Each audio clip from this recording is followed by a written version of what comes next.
Hello my dear students, मैं प्रियंका। मैं आप सब लोगों को साइंस के कुछ इम्पॉर्टेंट टर्म्स बताना चाहती हूँ। सब्जेक्ट साइंस, साइंस विज्ञान।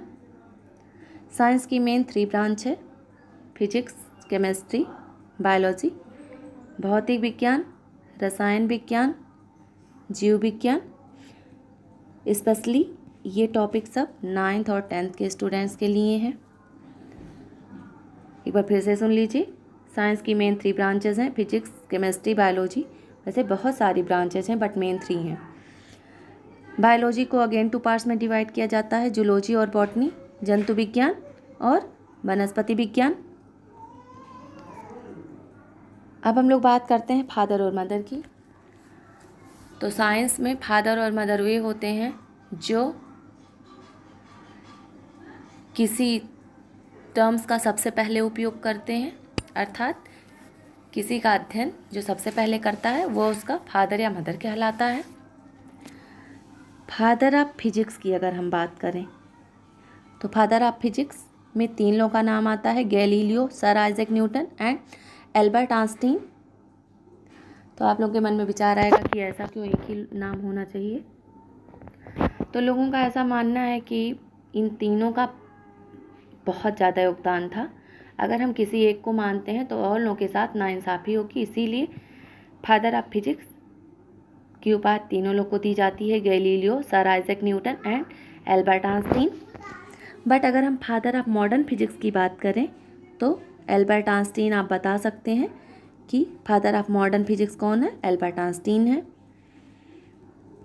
ऐसे ही अगर हम मदर ऑफ मॉडर्न फिजिक्स या मदर ऑफ फिजिक्स की बात करें तो उसमें सिर्फ एक नाम आता है: मैरी क्यूरी।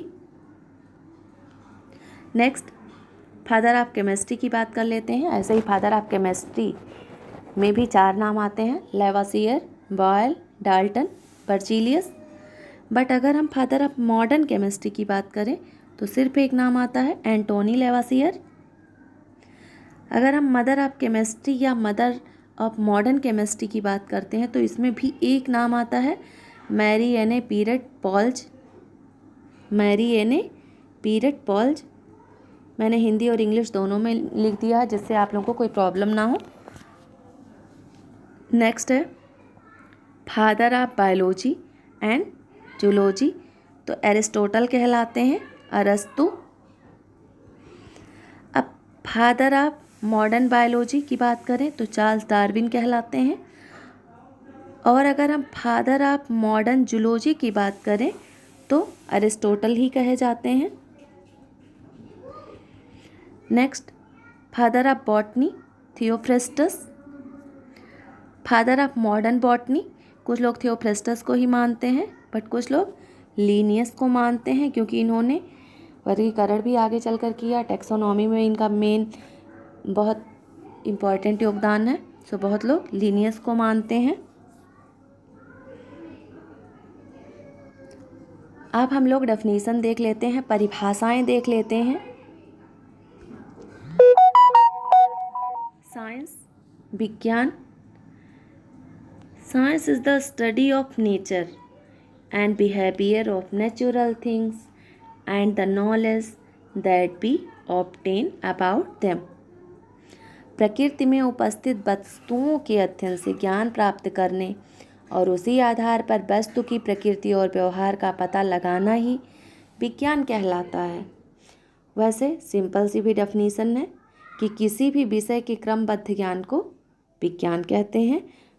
बट अगर आप इसको लर्न कर लेते हैं तो ये उससे थोड़ा अच्छा है। नेक्स्ट फिजिक्स, भौतिक विज्ञान। अब फिजिक्स क्या होता है, भौतिक विज्ञान क्या है? Physics is the branch of the science. Physics क्या है? विज्ञान की शाखा है। Physics deals with the study of energy and matter and how they are related with each other. भौतिक विज्ञान विज्ञान की वह शाखा है जिसके अंतर्गत ऊर्जा के रूपांतरण तथा उसके द्रव्य संबंधों की विवेचना की जाती है या अध्ययन किया जाता है। नेक्स्ट है केमिस्ट्री, रसायन विज्ञान। Chemistry is the branch of the science which deals with the study of structure, composition, properties and their chemical changing. रसायन विज्ञान विज्ञान की वह शाखा है जिसके अंतर्गत किसी पदार्थ की संरचना, संगठन, गुणों तथा उनमें होने वाले रासायनिक परिवर्तनों का अध्ययन किया जाता है। नेक्स्ट है बायोलॉजी, जीव विज्ञान। Biology is the branch of the science which deals with the study of living organism. जीव विज्ञान विज्ञान की वह शाखा है जिसके अंतर्गत जीवधारियों का अध्ययन किया जाता है। आप सबको पता है कि बायोलॉजी को अगेन 2 पार्ट्स में डिवाइड किया जाता है, जूलॉजी और बॉटनी। तो जूलॉजी में जंतुओं का अध्ययन किया जाता है और बॉटनी में वनस्पतियों का अध्ययन किया जाता है। हो सकता है आप सबको यह टर्म्स समझ में आया हो, इसको याद कर लीजिए। धन्यवाद।